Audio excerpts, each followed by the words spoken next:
Um, Once again, welcome back. And this afternoon's discussion, as opposed to this morning, this afternoon we're looking at strategies and infrastructure and the needs for sustaining and growing the community health navigator sector. So this morning was kind of talking about, listening to expertise about what's actually happening right now and hearing those insights. And this afternoon is kind of looking at, so what next?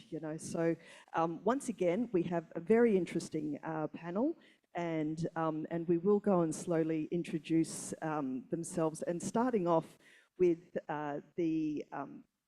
with Emeritus Professor Mark Harris, who is also the co-convener of the forum. And Mark's just going to tell us a little bit about his interest and what he's bringing to this conversation, and also give us a bit of a presentation on current work. And after Mark, we'll be working our way down through the panel.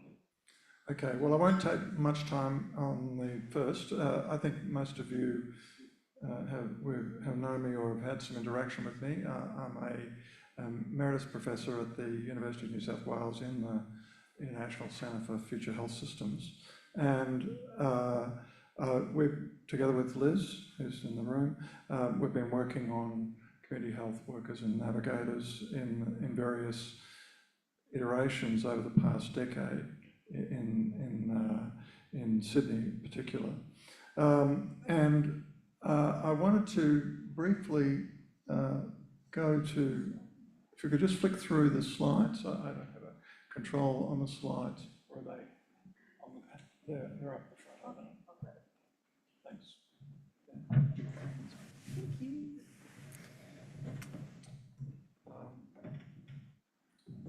just going to flick through these because these are things that we talked about before, about the need and also the evidence that they work. And I just wanted to raise a couple of points. And one is that still is some research challenges. Those challenges, I don't believe, are really about the overall effectiveness, but there are specific questions that we need to answer, or at least provide clearer evidence on. For example, just how community health navigators can best play a role in improving health literacy and e-literacy in particular. We've heard a lot about, not so much in this forum, but generally there's a lot of dialogue about the importance of information technology in health and increasing use of the internet and AI and so on, and sometimes as replacements for human beings as navigators, and I don't believe that's the case, particularly given that some of the most disadvantaged people have the least access to those. Secondly, in particular, how we work across different sectors, how community health navigators can provide some glue to bridge the gap between the health, the residential and community-based aged care sector and the disability sector, and the community generally. How can they achieve that, and what's the evidence that that can be achieved effectively? Trish raised this morning about standardised measures to assess performance, and that's a tricky one. It's not without its challenges.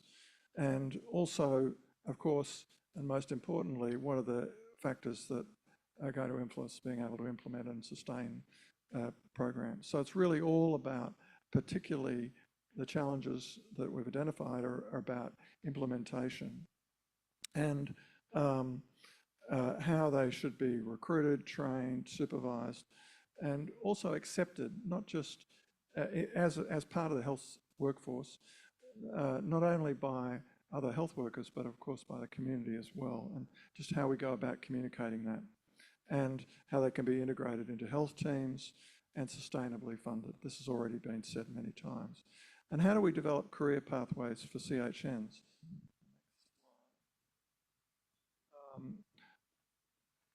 There's lots of opportunities for development of CHN roles, and we've heard of many of these, and I won't go through them all, but they range a lot of the projects and activities that you've either heard about or on the posters outside.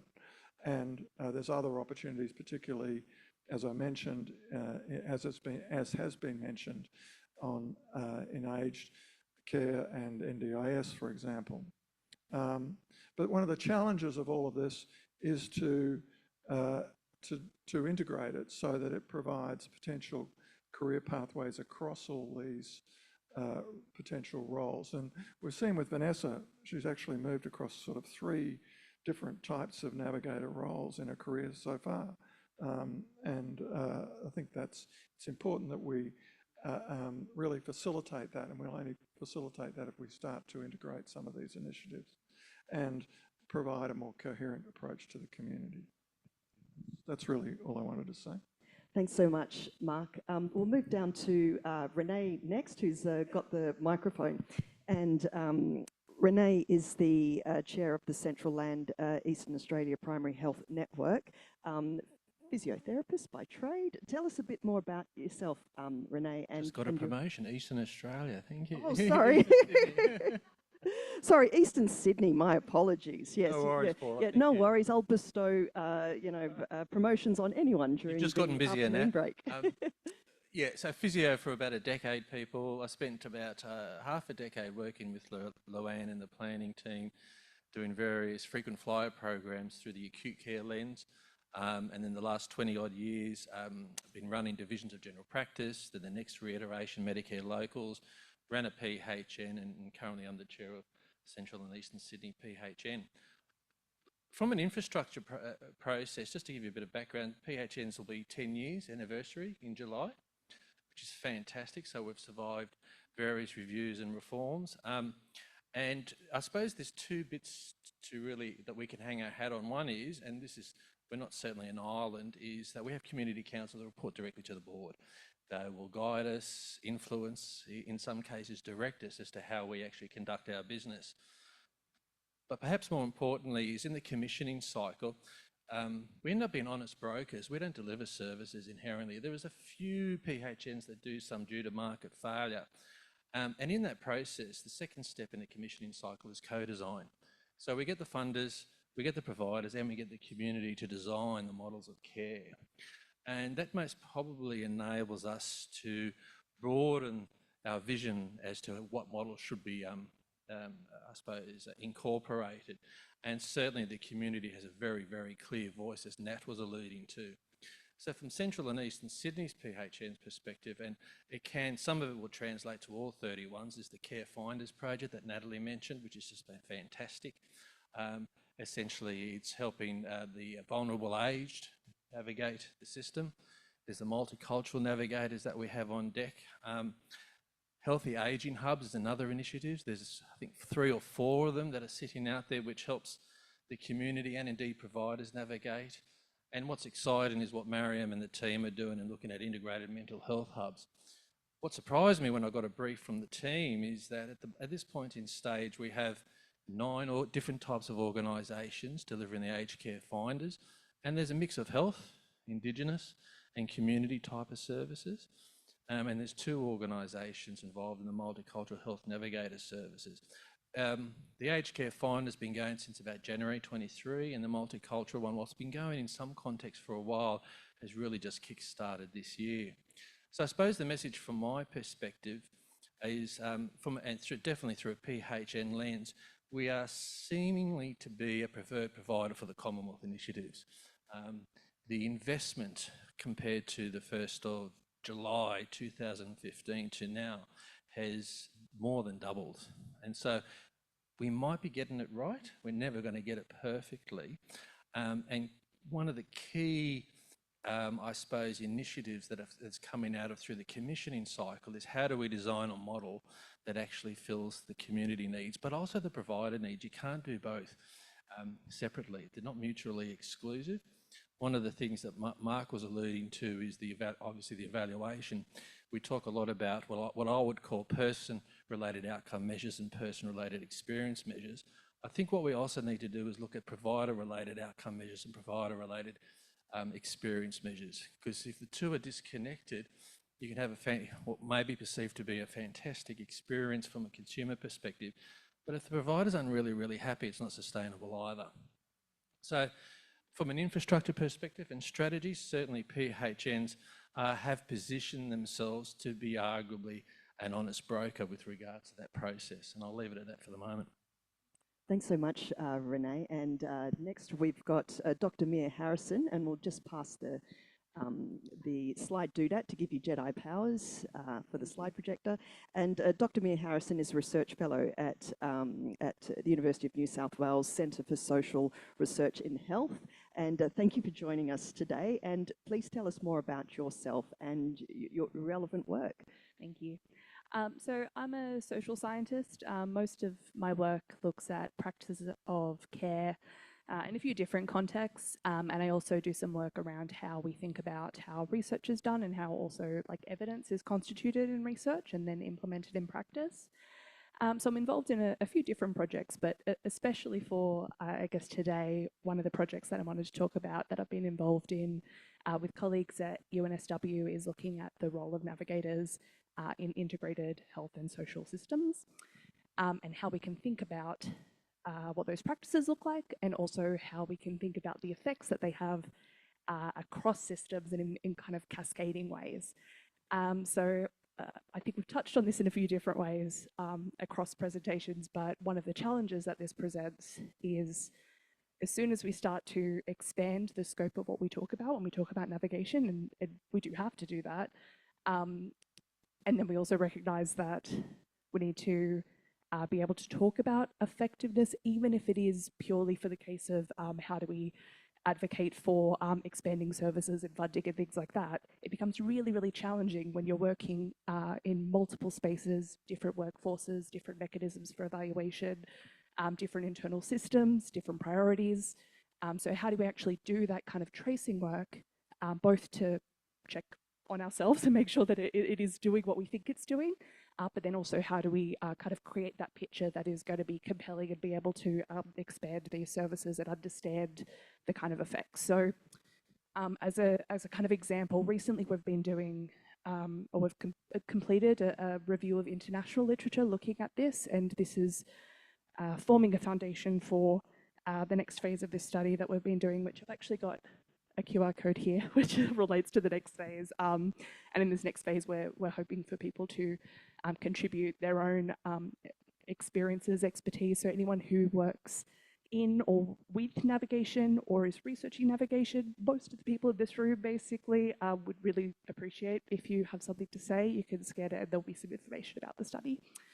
But to talk a little bit about some relevant findings from the literature review side of things, when we're looking at the kinds of things that get kind of encapsulated in that label of navigator, and of course there's lots of labels that get used, but if we call them all navigators,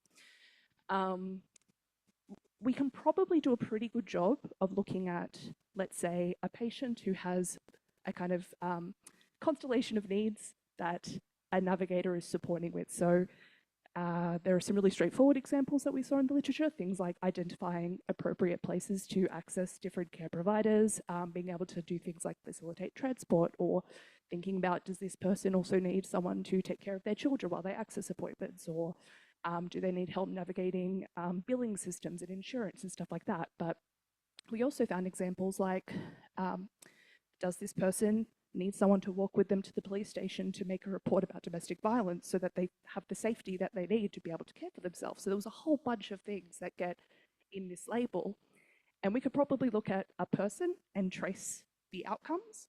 Much harder to look at a system of many people with all different needs and many systems with all different effects, and to actually understand what's happening there. So that's one of the kind of challenges we're looking at, and we're also really interested in how do we look at a lot of the things that maybe don't come into the role description of a navigator. So things like being that person who is mediating lots of different power differentials. So someone who is able to do advocacy not just because they're passionate and have knowledge, but because they have a different status in a room with different people to the person they're advocating for. That's a really challenging thing to be able to like identify in a skill set, in a job description. and to train in. So how do we kind of do that expansion work with that in mind? Thank you so much, Mia. And then we've got Tish Bruce at the end there, who's the Executive Director of Health and Social Policy at the New South Wales Ministry of Health. I'm sorry, I didn't promote you. I didn't make you national, but, you know. But Tish, you know, could you love to hear a bit more about you and the work you've done, especially the work that's, you know, relevant to what we're talking about today with Navigators? Just laughing at that caveat on the end. You don't want to hear about all the other things I do, only about Navigators. No, it's lovely being here today, and it's been an interesting kind of journey for me for thinking about coming here today. So my role at the ministry is in health and social policy, which is a fantastic thing because we go from antenatal care right through to palliative care, aged care, disability, a whole lot of populations where we have priority focus, child and family disability, all sorts of things. So it's a fantastic spread, and you get to kind of see intersections of how we work, how we connect, the types of discussions you have across a whole lot of spaces. And I did think I might have got excommunicated from today's session because I was at another meeting with Mark, and this was, you know, it came up in conversation, and I made a throwaway line that was, navigators just seem to be the panacea at the moment for everybody's solution to wicked problems. And it's kind of thrown out there, and then went, oh, I'm about to be on a panel about that. How's that going to sit? Awkward. Awkward, yes. But, and I thought, so what drove that off the cuff comment, and then sitting back a bit more into where does this sit within the other policy strategy space that I sit in and bring to that. So I've done more thinking since I did my off the cuff comment. And I thought, look, there's broad, like really solid broad alignment with policy and strategy across New South Wales and Commonwealth. And so, you know, lots of the things that have been talked about this morning: increasing access, equitable health outcomes, efficient and effective use of resources, minimising and mitigating preventable health conditions and adverse outcomes, both at a primary and secondary level, improving patient experience, meeting people where they're at, the humanity of health, the stuff that our secretary mentioned this morning about actually the people both delivering and receiving health services are humans, and at core, if we're not humane, then and I think community navigators and navigation is a lot about humanity. And then I thought, it's bedded through policies. It's in future health. It's in closing the gap, the Aboriginal Health Plan, the Disability Inclusion Plan, the first 2,000 days, the LGBTIQ+, the youth strategy, on, suicide prevention, the DV stuff. So the concepts and intent of what we're trying to achieve through community health navigators is actually woven through the fabric of where New South Wales Health, and I think health in Australia, is trying to go. But then I thought back to kind of, again, the trigger of the conversation is I sit in a lot of interagency spaces and within health spaces where you're trying to deal with, you know, think through the difficult problems of how do we make care better. And quite often the answer is, oh, we need navigators. The answer is going to be navigators. But when people talk navigators, they're not actually very specific about what they're talking about. And it can be all sorts of things. So it can be system navigation, so stuff like My Aged Care and the NDIS, like it's how do we help people navigate a complex system for that system. It can be about actually clinicians or the people engaging with the people, not the people themselves, coming together to actually navigate the complexity of supporting people with high needs. So we get together through youth action meetings, through domestic violence action meetings. We do it in disability where the needs, the complexity of the individual actually needs the clinicians or the key providers and the community workers to come together to sort their stuff out, so you're not having to try and sort it out at an individual level. And then we've got the stuff that's sitting there with at a client and consumer level. And even in that, we often talk in different ways. We're talking about, you know, we talk today about community strengthening, about building health literacy. We're also talking about individual navigating at different points in life. It might be disease specific, it might be life point changing, etc., etc. I'll get to a point. I like it's a point, but I'm getting. And I thought one of the things through this, and I love all the other stuff, and I'm hoping that the work that you're doing is going to be is going to really help with this. And I think Renee, the stuff about if we don't actually make this work for the other people in who are engaging with consumers and community members, then it's not going to work, and all sorts of other things. But I kept coming back to language, that there's a real thing for us to actually be clear, because navigators is a broad umbrella and it's a universal term. And if you and I sit down and we go, we're talking about navigators, we'll both nod, because each of us goes, I understand what that word means.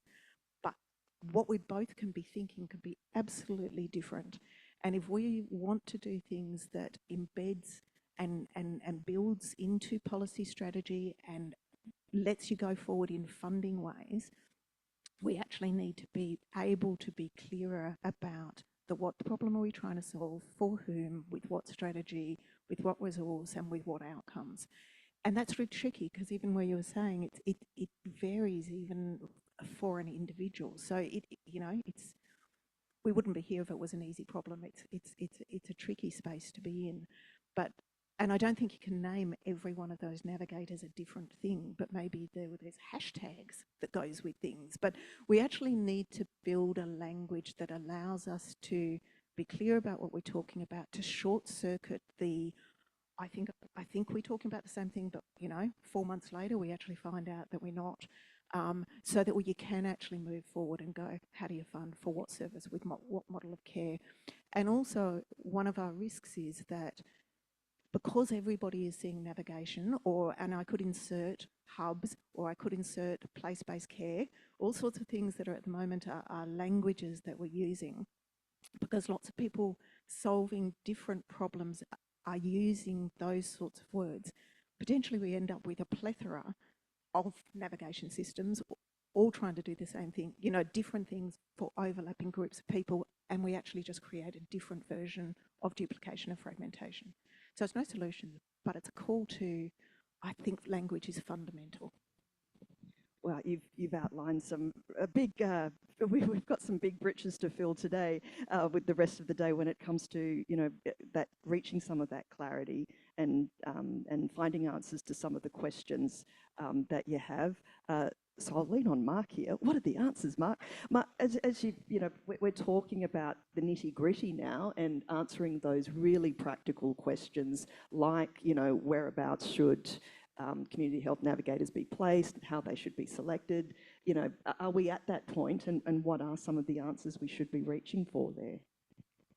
Okay, well, first of all, you all better pay attention, because you're going to be split into small groups in a little while, and you're going to be tasked with answering some of those questions. So pay attention to what we're starting a conversation about.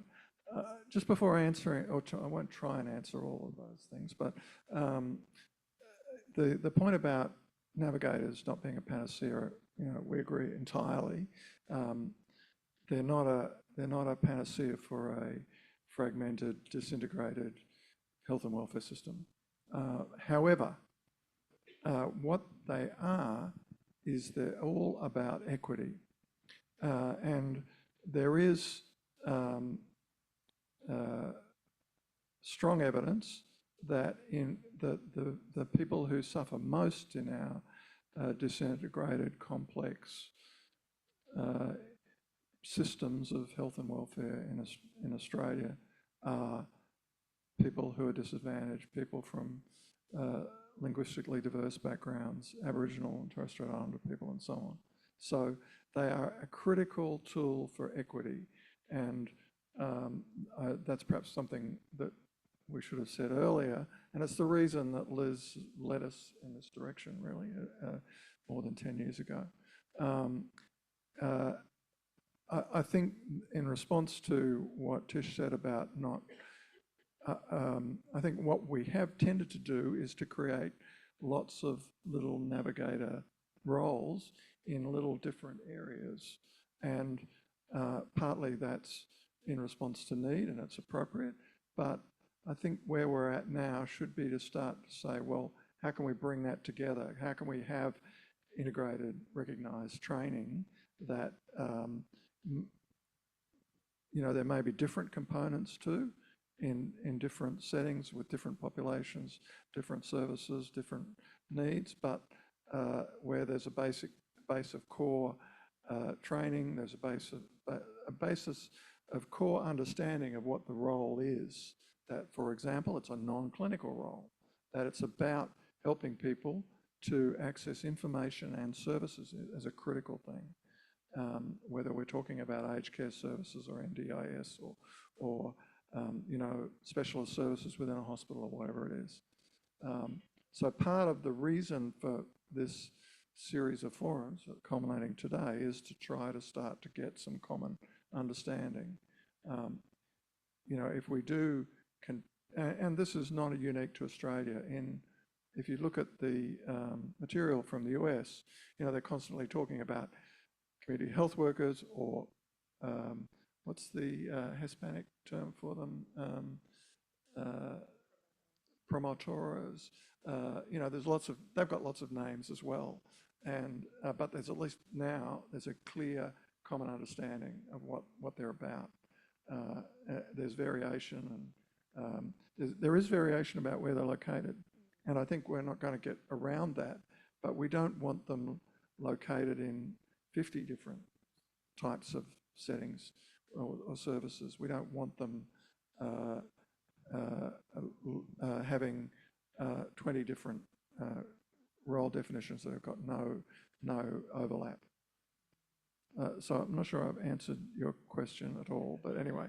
I was so... I make a politician. Yeah, I was so interested in your answer, I completely forgot what I asked anyway, so it's all good. It's all good.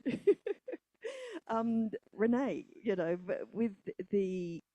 we've got a room full of people who are going to be challenging, who will be challenged with some of these really tricky questions, about, well, not tricky questions, clarifying, questions about what's the next step, where should community health navigators be placed?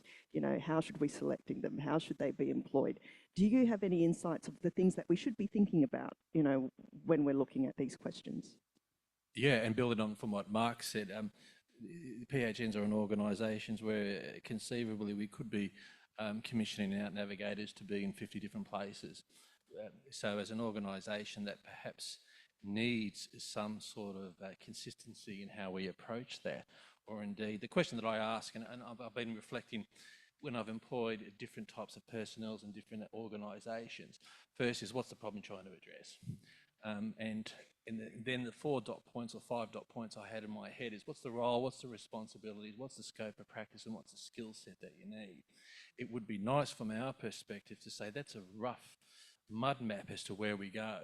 And then we're not always going to get it right first up, and certainly I do some work in the Murrumbidgee region. What's going to work here in Canterbury is certainly not going to work in Wagga Wagga. So from an organisation, we will rely on being commissioners on the co-design.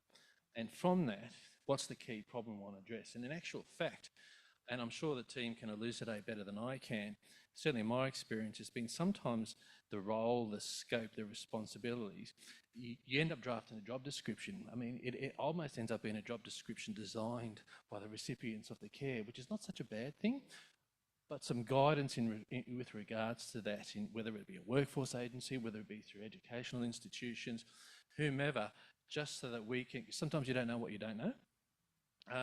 And because PHNs will only grow and we'll be asked to do more and more of this. As I said before, rightly or wrongly, we've been perceived as a preferred provider because we're an honest broker in a lot of this space. To give us some guidance, I mean, I'm not providing an answer and I'm not trying to be a politician either. But we will go ahead and do this stuff. There's no doubt about it. And we'll feed back into those mechanisms that Mark's been talking about. But they're the 4 or 5 dot points that I'd like to see. So that perhaps as a physio, I'm very black and white in terms of process. It's 12, 18 months' time. It'd be nice to say, well, this is the role. This is a job description for a navigator, whatever terminology is appropriate. Well, this is our problem we have in Canterbury versus in Hurstville versus in Marrickville. But this is the mud map that we're going to adopt. so that when we commission these services out, we give some guidance to currently we have 50 unique individuals out there doing navigation stuff in 11 different, fantastic stuff, 11 different organisations. Before we make it more and more complex, it's about tightening up that role and responsibilities. Otherwise, as Tish is alluding to, we'll end up creating additional silos in this space. Mia, the word, inequity has, keeps popping up. So when it comes to thinking about what is it that we need, from community health navigators, what the role should be, what should we keep in mind if we're trying to keep that, fixing that inequity, if we're trying to keep that front of mind? Yeah, I mean, I think one of the things that keeps coming up is, I guess, that back and forth between the value of some of these things that can be carried over. So things like credentialing and training that has, I guess, a legibility that does a lot of different things. One of it is a language thing. It means that we can have conversations that are quite precise and have meaning. Sometimes it is purely about the kind of authority that can be attached to a person and the kinds of access that gives them on behalf of other people. So there's different kinds of reasons for having common language, having common training, having common credentials. But then on the other side, there's also that idea of the specificity and how to actually think about this in a really situated way. And there's a diversity of needs. I mean, even within communities, there's very diverse needs, but then, one of the kind of implementation challenges around translation is you really need to be able to have a very nuanced idea of what's happening here before you can even think about how to translate something that does seem to be really, really great into a different context, because we've seen plenty of examples of things in the past where you can kind of pick something up and plonk it down and it absolutely doesn't have the effect that you expect it's going to. One of the interesting things, I guess, around stuff like training and credentials, and one of the things that we're kind of thinking about as we're looking at the research that has been done a little bit in Australia and also in some other countries like the US and Canada and the UK, is that there's some really valuable things that come out of stuff like a title that you can point to. So like in the US with the community health worker, sometimes just having something that the Bureau of Statistics has as a little title can be really meaningful. But then we also see a lot of people who have that title still in certain contexts will call themselves something different because they know the person they're working with, that different word will have more meaning in that context. So there is a bit of a flexibility there, even when the title exists behind the scenes.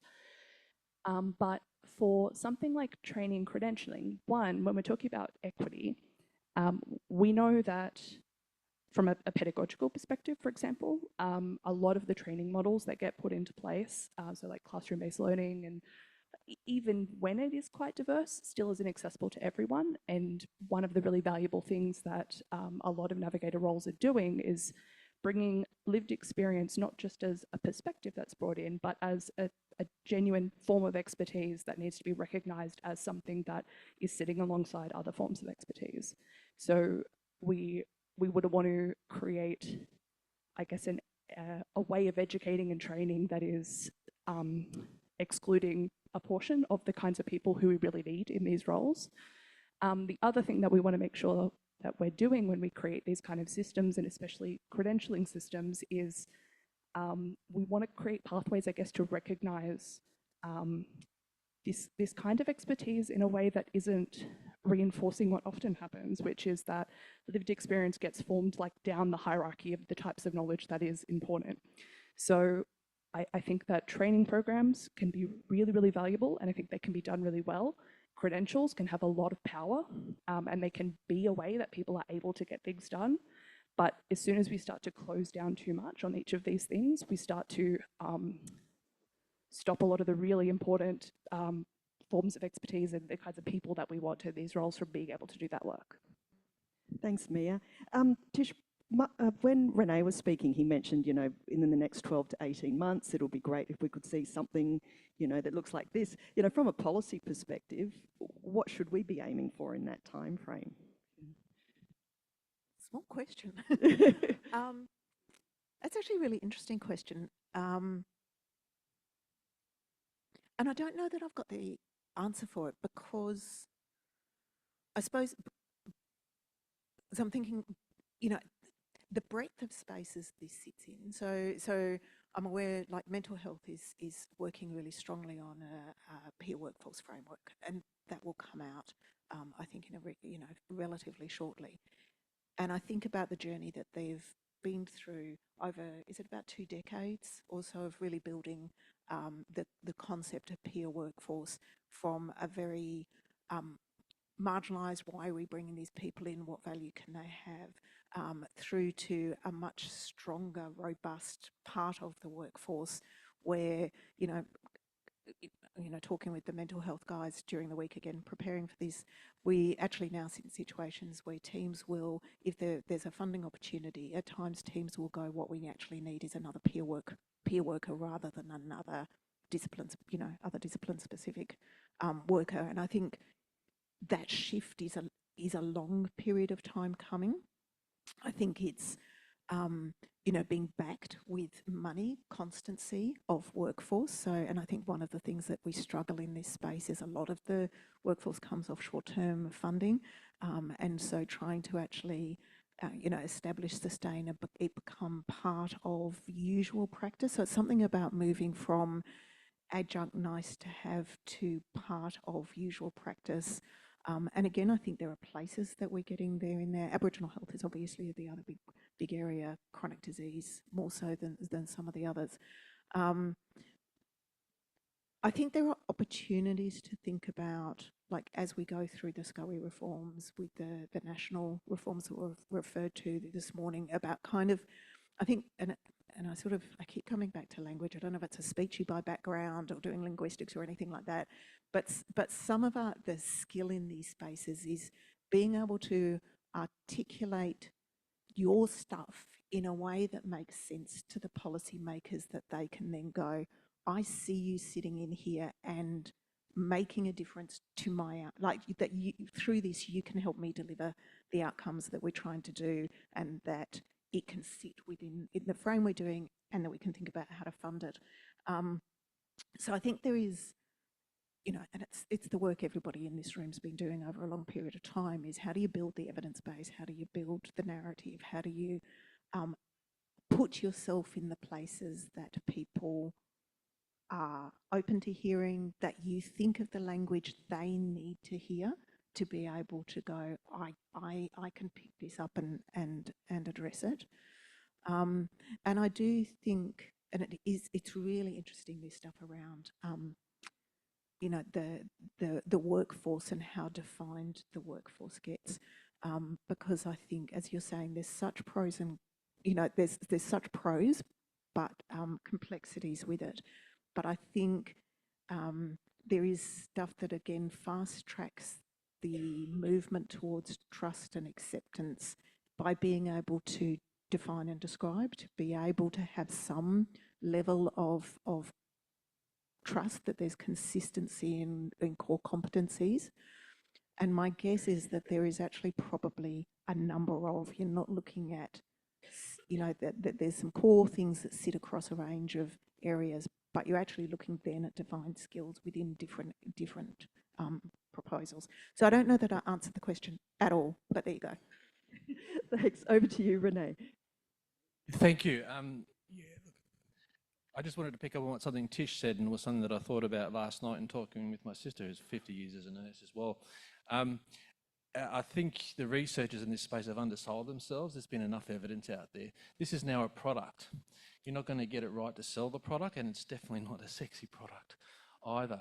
But it's time that, if we've got X number of years, and again, through my PHN lens, if we've got 50, 60 individuals doing this, plus a plethora of others sitting in here, it's a movement that's embedded in the system.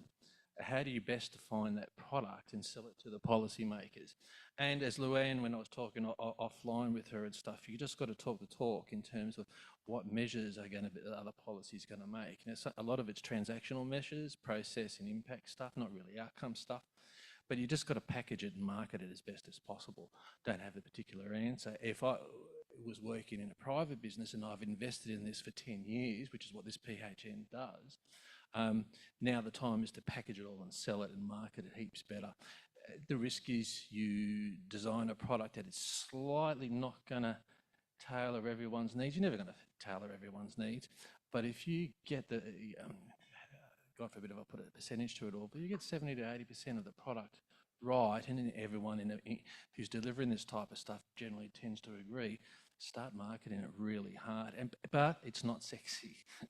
It's definitely not sexy. You know, you don't have a young, God forbid, a young child who has passed away for whatever reason, and suddenly in 2 months' time you've got 30 extra paediatric beds in a hospital. I get that, but there's a trick to sell this, and it takes a bit of nuances as to how to market that with the policymakers that speaks their speak. Mark, what are your thoughts? I think I appreciate Renee's comments about selling it. I think they agree entirely with the idea that this is, you know, that by and large there is a body of research which supports this activity, and that we should be moving on to how to implement it. I think the challenge is how to do that in a really integrated way. And one of the things we have seen is that we did 2 separate co-design phases, with the development of both the GP project and then the project on the CHECK study, which was following up people after hospitals. Involved different groups of people in both of them, and the answer in terms of what were the training needs, what were the core roles and responsibilities, were the same. So they're entirely different activities, as Vanessa will attest. You know, working in Dr. Tang's surgery is very different to working in the planned care team, but the roles and responsibilities that were defined in both those co-design processes were very similar. So, and I think we've seen that in Melbourne. You know, the 12 modules look remarkably similar to the 12 modules that we got, which look remarkably similar to the ones in Colorado or the ones in Ottawa. And so, sure, there's differences. We do need to tailor to difference, but we also need to identify some core things so that we can sell it as a package, and also and particularly so the workforce knows where they're going. You know, one of the questions that I think Rebecca was saying that TAFE asked was, where are they going to work? Where are these graduates going to work? And we've both run courses where not everyone who went through the training got jobs or got sustained jobs. And that was a bit of a tragedy, and we're both feeling a bit bruised by that. So we do need to have a clear idea about a workforce, career path for these people. And that's one of the tasks that the working group needs to work on. We do need to allow people to move across. We need to recognise that peer workers can work in mental health space, or perhaps they can work in the post-acute care space if they've learnt the same sort of navigation skills. That's a very hopeful message to start wrapping up our conversation on before we open to questions, which we'll try and squeeze in. But because it seems like at these events, the more you talk about it, the bigger it gets. And we're now at the process of seeing where the similarities are, seeing where the commonalities are, and narrowing it down. Are you confident in getting through this, what looks like a tricky process? Not today, but we'll make progress. Yes. We will make progress, and we are making progress. This is vastly vastly more developed discussion than we've had at forums previously. Okay. We've got just under 10 minutes left still, and we're happy to keep chatting, but I'm also interested to see if any of you have anything that you need to ask this panel. Just pop your hand up, and Tony will run over. Um, I have got a question to Mark. Actually, the thing that you have just mentioned that um, uh, a navigator working in one space can work in the other space as well. That means having different sort of roles assigned to a particular navigator so that these roles continue forward. But as we know, we have been talking about a lot about the fragmentation within the health services in Australia. There is a lack of coordination between secondary care, primary care, and that of tertiary care. Do you think it will be possible to have this fragmentation been resolved within these different types of services, and navigator can work in different spaces as well? Well, again, I think Vanessa's a living example. I think it is possible, but I think it requires the different services to recognise their roles. That's not to say that, that Vanessa didn't need further training and education when she came into and Helen, wherever you are, will probably attest to this, but, you know, that navigators moving from one area to another won't need additional training. We all do. We need, you know, continuing education all the time, all of us. And as we move from one part of the health system to another, we need that. So they're not unique there. It's just recognising that this is a role that has some meaning in which there's some prior learning and skill that is transferable across from one setting to another. We don't have to start from scratch. We don't have to have completely separate workforces. Hi, my name is Perry O'Shea. I'm from the International Centre of Future Health Systems. This is a question I was going to ask the last panel, but we ran out of time. And I'm glad I didn't, because I think we've moved on. So my question was around the tensions of wanting to have people at that grassroots level that really embedded in community, and also have them working on things that really suit their community.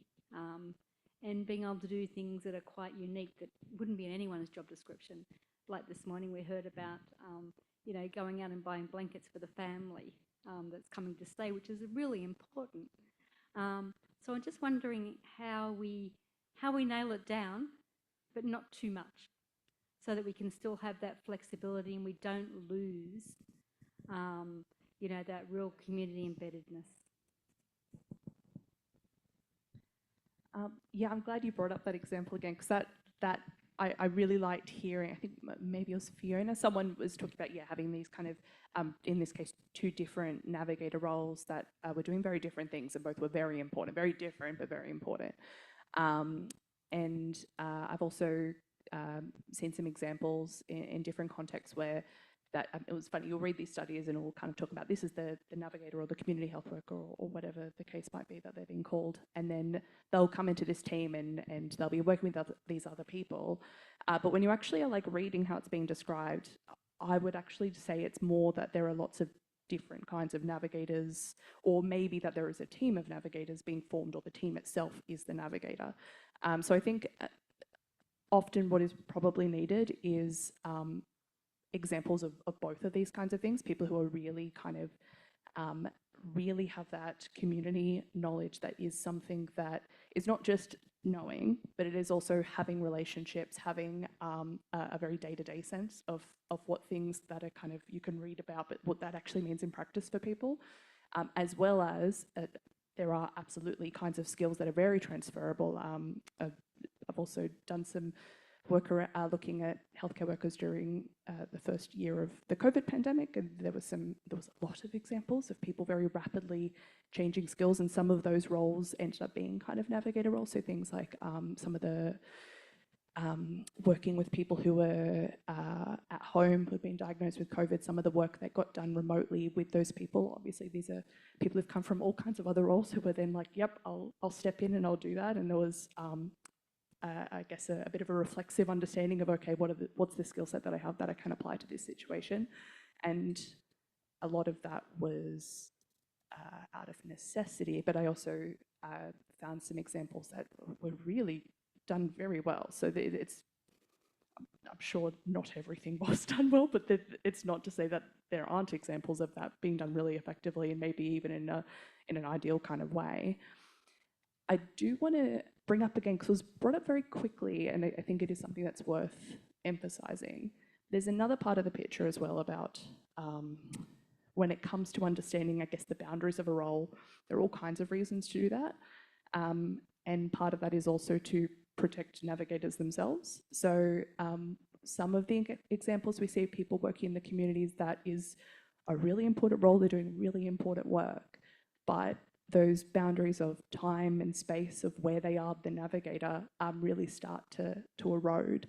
So we need to make sure that when we're doing this kind of setting up of roles, that we have, I guess, mechanisms in place to make sure that we are not creating people who are 24/7, always available, have to be doing the work, because, yeah, that can happen. So, yeah.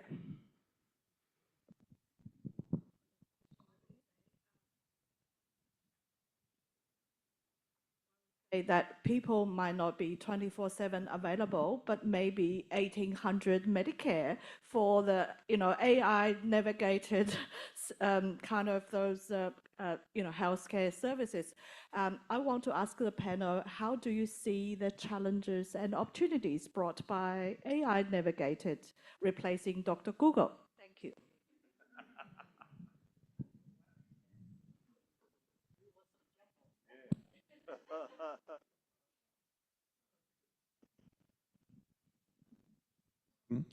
I don't think it's a problem, actually. I think that when we're talking, particularly talking about vulnerable and disadvantaged groups, what's a bigger problem is misuse of AI and misuse of Dr. Google and so on. And so one of the roles of Navigator, as I alluded to briefly a few minutes ago, is to help people to navigate the internet, to help people to navigate ChatGPT if they're doing it appropriately. Although hopefully they're not using it for healthcare, ChatGPT in particular. But I think they are tools, and like all tools, you need to know what you're doing and you need support. And one of the roles of navigators will be to actually provide people with support to deal with that.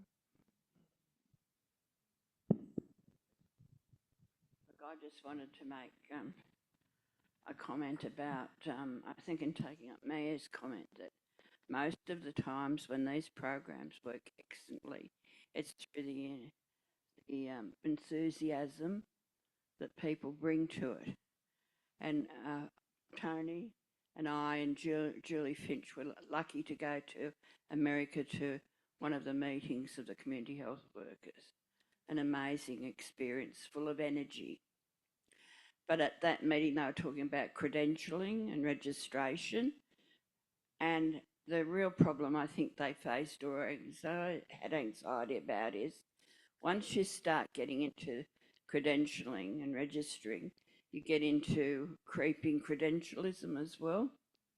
And I think they had a problem that when recruiting in sort of immigrants, undocumented immigrants, and recent migrants, refugees, there was a real problem that those people wouldn't come forward to be registered because they could be on a plane to Nicaragua tomorrow. So I think it is essential that we have training and that we are going to be having to go towards registration. But I think do it with clear eyes and recognise that it's the energy of the workers that we want to keep as much as the knowledge and professionalism. And as far as the burnout issue, in our training, that's a fairly big part of the training is how do you prevent yourself from getting burnt out? And I'm sure in the Melbourne it's the same because I help them with the case studies. So there you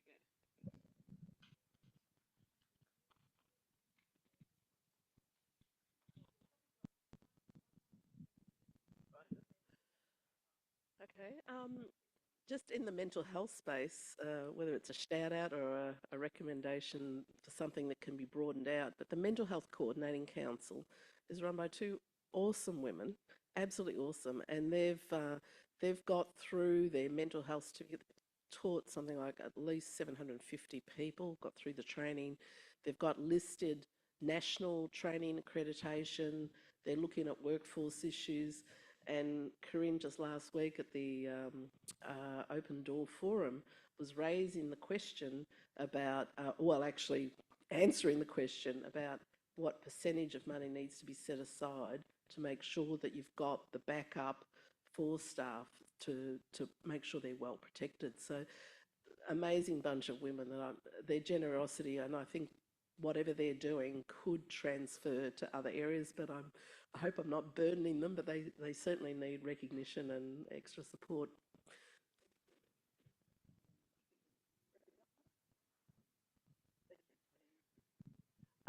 Thank you everyone for your questions. Sorry for those of you that we didn't get around to having questions, but you really do need your afternoon tea because you've got a big afternoon ahead of you.